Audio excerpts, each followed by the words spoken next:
We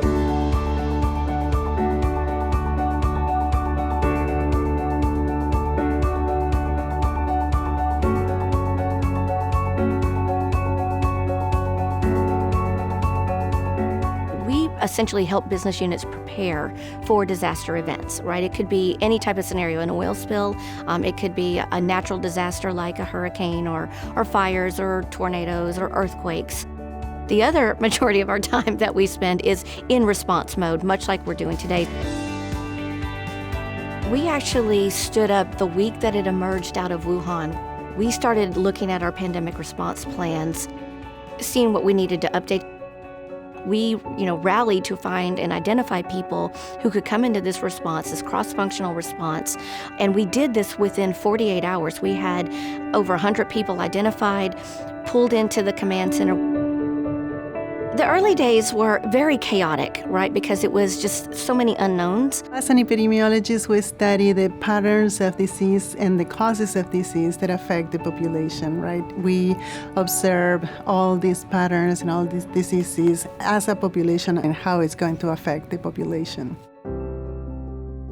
We were a group of 32 people from different disciplines, very multidisciplinary team. We had no information and there was very little data on the literature, and we needed to start producing models on how this outbreak was going to behave. What are the patterns of the outbreak, how they were going to be affecting our workforce, and how we were going to be keeping our workforce safe and ensure business continuity. Being a clinician during the days of this pandemic has been an evolving situation.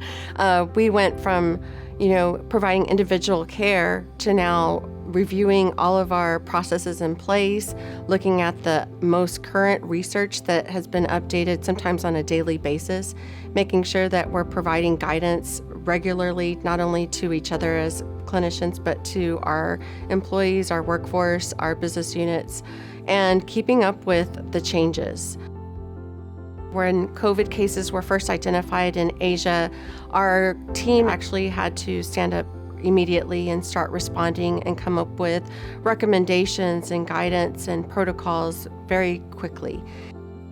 One of the biggest challenges of working and modeling, trying to model this disease and understand this disease, is that we are trying to gather data at the same time that it's happening.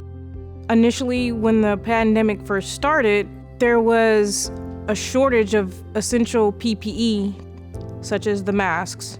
That transpired into, okay, where can we get masks, and let's get as much as we can because this situation is getting worse, it's growing, it's becoming global. The recipient of these supplies are the 30,000 workforce that are still working and maintaining operations around the world.